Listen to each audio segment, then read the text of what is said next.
ke-42 ayat 10. Ya, betul. Sampai 10 namanya.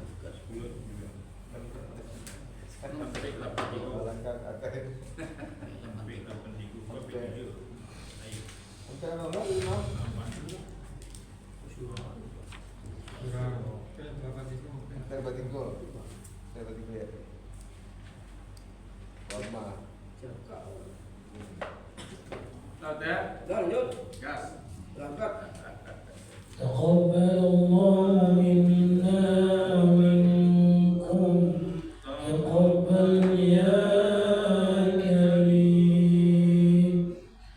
A'udzu billahi minasy syaithanir rajim. Bismillahirrahmanirrahim. وما اختلفتم فيه من شيء فحكمه إلى الله ذلكم الله ربي عليه توكلت وإليه أنيب فاطر السماوات والأرض جعل لكم من أنفسكم أزواجا ومن الأنعام أزواجا يذرأكم فيه ليس كمثله شيء وهو السميع البصير له مقاليد السماوات والأرض يبسط الرزق لمن يشاء ويقدر إنه بكل شيء عليم شرع لكم من الدين ما وصى به نوحا والذي أوحينا إليك وما وصينا به إبراهيم وموسى وعيسى أن أقيموا الدين ولا تتفرقوا فيه كبر على المشركين ما تدعوهم إليه الله يجتبي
بصير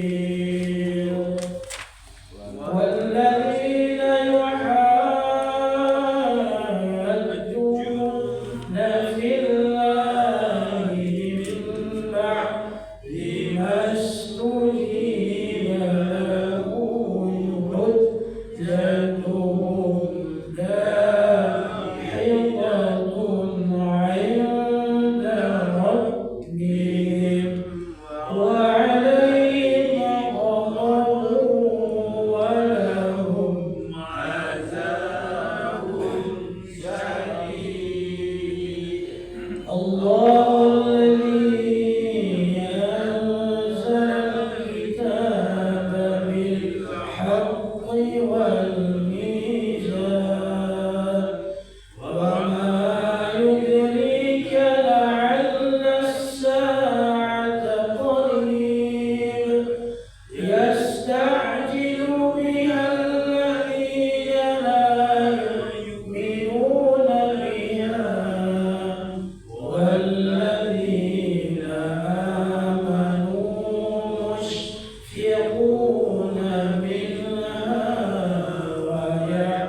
ويعلمون أنها الحق ألا إن الذين يمارون في الساعة لفي ضلال بعيد. الله لطيف بعباده يرزق من يشاء وهو القوي العزيز.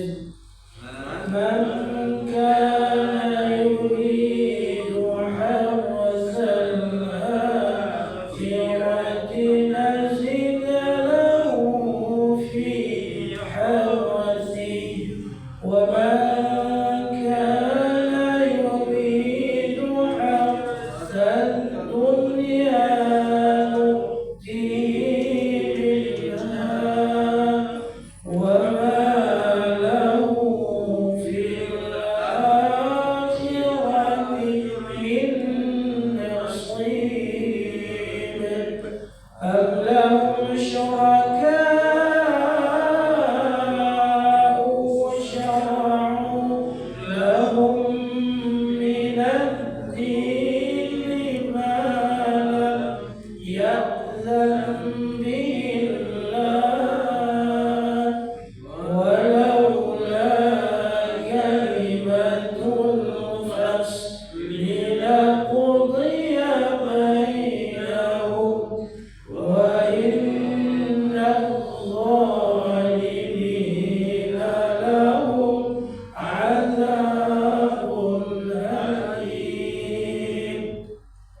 ترى الظالمين مشفقين مما كسبوا وهو واقع بهم والذين آمنوا وعملوا الصالحات في روضات الجنات لهم ما يشاءون عند ربهم ذلك هو الفضل الكبير. ذلك الذي يبشر الله بعباده الذين آمنوا وعملوا الصالحات. قل لا أسألكم عليه أجرا إلا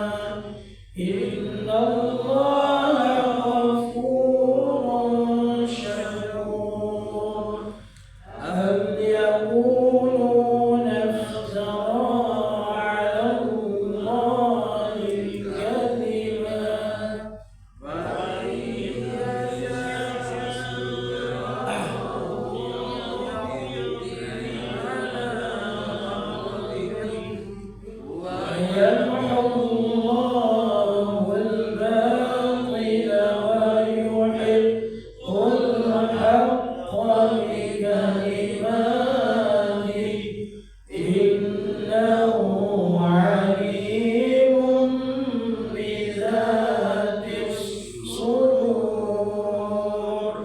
وهو الذي يقبل التوبة عن عباده ويعفو عن السيئات ويعلم ما تفعلون ويستجيب الذين آمنوا وعملوا الصالحات ويزيدهم من فضله والكافرون لهم عذاب شديد ولو بسط الله الرزق لعباده لبغوا في الأرض ولكن ينزل بقدر ما يشاء إنه بعباده خبير بصير وهو الذي ينزل الغيث من بعد ما قنطوا وينشر رحمته وهو الولي الحميد ومن آياته خلق السماوات والأرض وما بث فيهما من دابة وهو على جمعهم إذا يشاء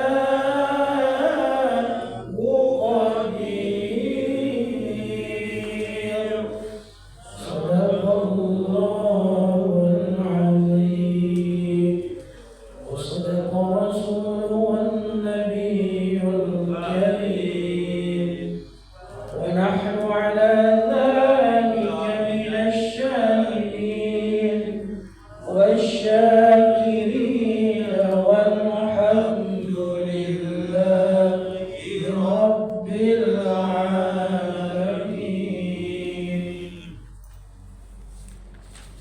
بسم الله الرحمن الرحيم. Dengan nama Allah yang Maha Pengasih, Maha Penyayang. وما اختلفتم فيه من شيء فحكمه إلى الله ذلكم الله ربي عليه توكلت وإليه أنيب. Dan apapun yang kamu perselisihkan padanya tentang sesuatu, keputusannya terserah kepada Allah yang memiliki sifat-sifat demikian. Itulah Allah Tuhanku, kepadanya aku bertawakal dan kepadanya aku kembali. فاطر السماوات والأرض جعل لكم من أنفسكم أزواجا ومن الأنعام أزواجا يذرؤكم فيه ليس كمثله شيء وهو السميع البصير. Allah menciptakan langit dan bumi. Dia menjadikan bagi kamu pasang-pasangan dari jenis kamu sendiri dan dari jenis hewan ternak pasang-pasangan juga. Dijadikannya kamu berkembang biak dengan jalan itu. Tidak ada sesuatu pun yang serupa dengan Dia, dan Dia yang Maha mendengar, Maha melihat. Lahu maqalidus samawati wal ardh yabsutu rizqa liman yasha'u wa yaqdir innahu bikulli syai'in alim. Miliknya lah perbendaharaan langit dan bumi. Dia melapangkan rezeki dan mengatasinya bagi siapa yang Dia kehendaki. Sungguh Dia Maha mengetahui segala sesuatu. شرع لكم من الدين ما وصى به نوحا والذي أوحينا إليك وما وصينا به إبراهيم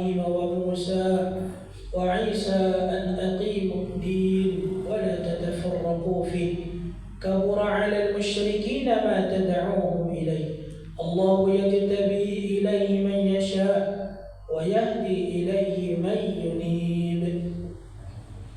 Dia Allah telah menyeriatkan kepadamu agama yang telah diwasiatkannya kepada Nuh, dan apa yang telah kami wahyukan kepadamu Muhammad, dan apa yang telah kami wasiatkan kepada Ibrahim, Musa, dan Isa, yaitu tegakkanlah agama keimanan dan ketakwaan, dan janganlah kamu berpecah belah di dalamnya. Sangat berat bagi orang-orang musyrik untuk mengikuti agama yang kamu serukan kepada mereka. Allah memilih orang yang Dia kehendaki kepada agama tauhid dan memberi petunjuk kepada agamanya bagi orang yang kembali kepadanya. وما تفرقوا إلا من بعد ما جاءهم العلم بغيا بينهم ولولا كلمة سبقت من ربك إلى أجل مسمى لقضي بينهم وإن الذين أورثوا الكتاب من بعدهم لفي شك منه مريب. Dan mereka ahli kitab tidak berpecah belah kecuali setelah datang kepada mereka ilmu kebenaran yang disampaikan oleh para nabi, yang disampaikan oleh karena kedengkian antara sesama mereka. Jika tidaklah kerana suatu ketetapan yang telah ada dahulunya dari Tuhanmu untuk menangguhkan azab sampai batas waktu yang ditentukan, pastilah hukuman bagi mereka telah disanakan. Dan sesungguhnya orang-orang yang mewarisi kitab Taurat dan Injil setelah mereka pada zaman Muhammad benar-benar berada dalam keraguannya yang mendalam tentang kitab Al-Quran itu. فلذلك فادع واستقم كما أمرت ولا تتبع أهواءهم وقل آمنت بما أنزل الله من كتاب وأمرت لأعدل بينكم الله ربنا وربكم لنا أعمالنا ولكم أعمالكم لا حجة بيننا وبينكم الله يجمع بيننا وإليه المصير. Karena itu serulah mereka beriman dan tetaplah beriman dan berdakwah sebagaimana diperintahkan kepadamu Muhammad, dan janganlah mengikuti keinginan mereka, dan katakanlah, aku beriman kepada kitab yang diturunkan Allah, dan aku diperintahkan agar berlaku adil di antara kamu. Allah Tuhan kami dan Tuhan kamu, bagi kami perbuatan kami dan bagi kamu perbuatan kamu. Tidak perlu ada pertengkaran antara kami dan kamu. Allah mengumpulkan antara kita dan kepadanya lah kita kembali. والذين يحاجون في الله من بعد ما استجيب له حجتهم داحضة عند ربهم وعليهم غضب ولهم عذاب شديد. Dan orang-orang yang berbantah-bantah tentang agama Allah setelah agama itu diterima, perbantahan mereka itu sia-sia di sisi Tuhan mereka. Mereka mendapat kemurkaan Allah dan mereka mendapat azab yang sangat keras.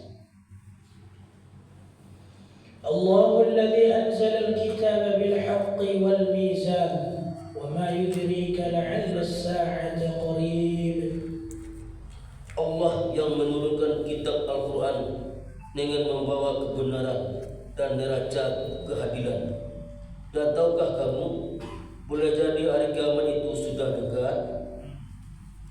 يستعجل بها الذين لا يؤمنوا بها والذين آمنوا مشفقون منها ويعلمون أنها الحق ألا إن الذين يمارون في الساعة لفي ضلال بعيد. Orang-orang yang tidak percaya adanya hari kiamat meminta agar hari itu segera terjadi, dan orang-orang yang beriman merasa takut kepadanya dan mereka yakin bahwa kiamat itu adalah benar akan terjadi. Ketahuilah bahwa sesungguhnya orang-orang yang membantah tentang terjadinya kiamat itu benar-benar telah tersesat jauh. الله لطيف بعباده يرزق من يشاء وهو القوي العزيز. Allah Maha lembut terhadap hamba-hambanya. Dia memberi rezeki kepada siapa yang Dia kehendaki, dan Dia Maha kuat, Maha perkasa. من كان يريد حرث الآخرة نزد له في حرثه ومن كان يريد حرث الدنيا نؤته منها وما له في الآخرة من نصيب. Barang siapa menghendaki keuntungan di akhirat, akan kami tambahkan keuntungan itu baginya. Dan barang siapa menghendaki keuntungan di dunia, kami berikan kepadanya sebagian darinya, keuntungan dunia. Tetapi dia tidak akan mendapat bagian di akhirat. أم لهم شركاء شرعوا لهم من الدين ما لم يأذن به الله ولولا كلمة الفصل لقضي بينهم وإن الظالمين لهم عذاب أليم.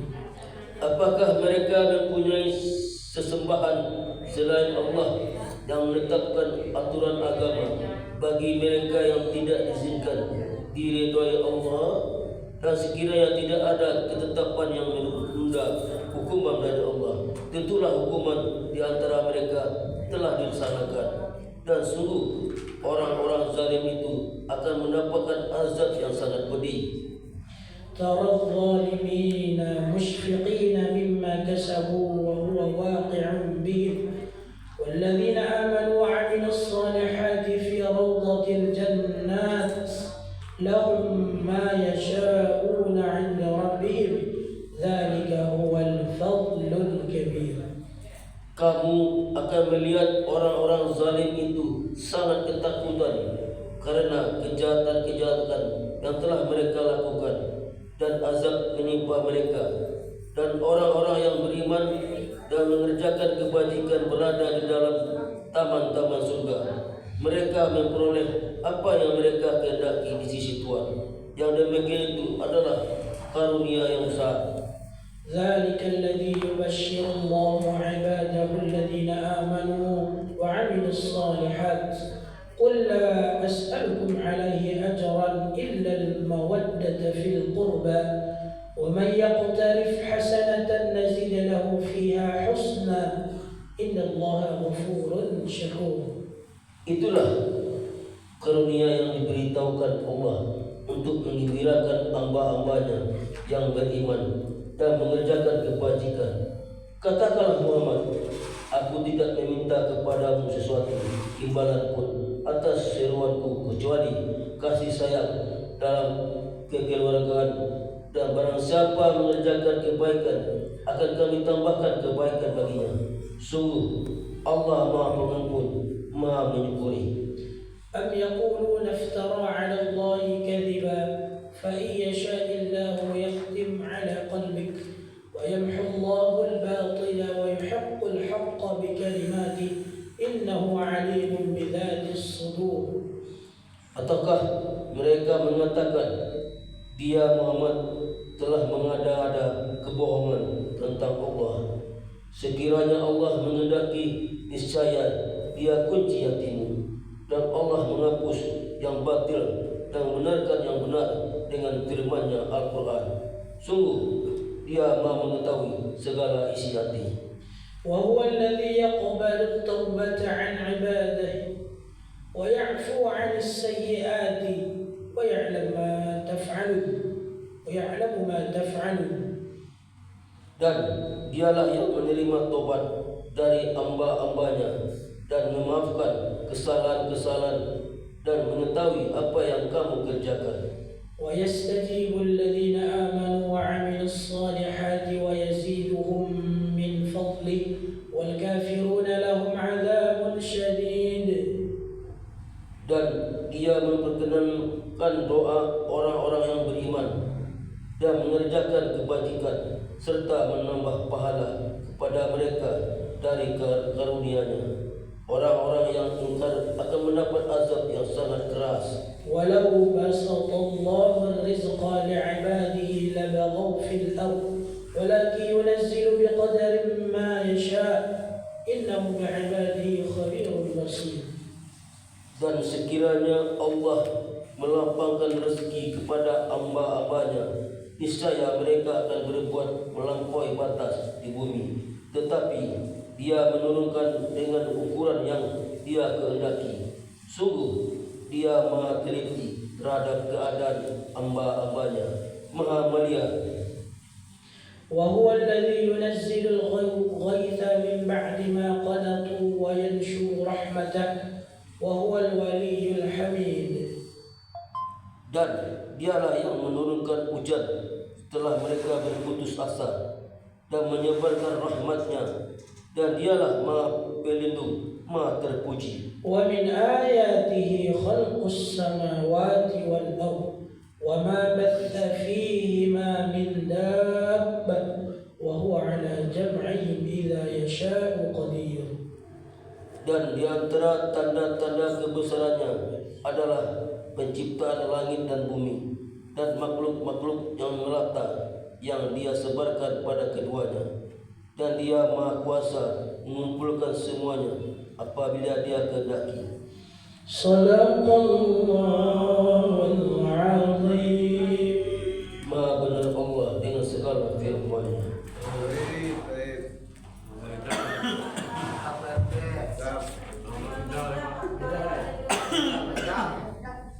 Ya, terima kasih Ibu. Tadi sedang mengaji atau kedengaran ibu-ibu bercerita.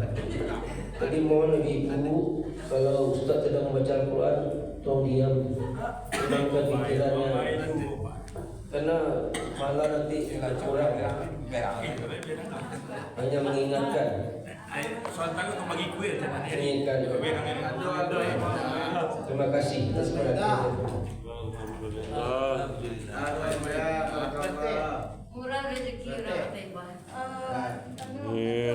Betapa itu rezeki Ibu Almeda. Ya, Bu.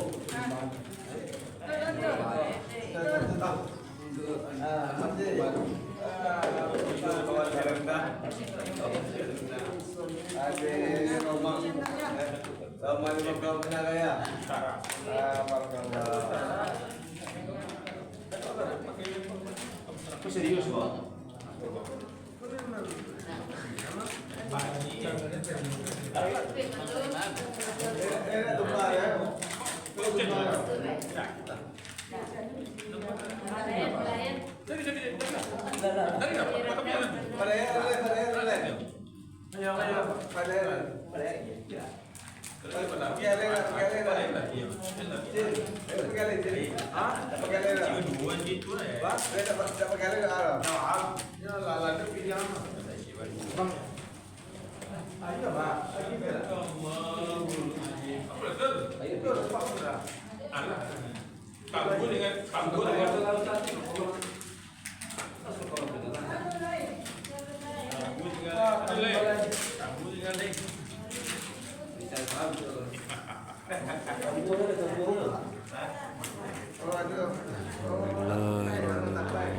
Assalamualaikum warahmatullahi wabarakatuh. Insyaallah Palestina merdeka, amin ya rabbal alamin.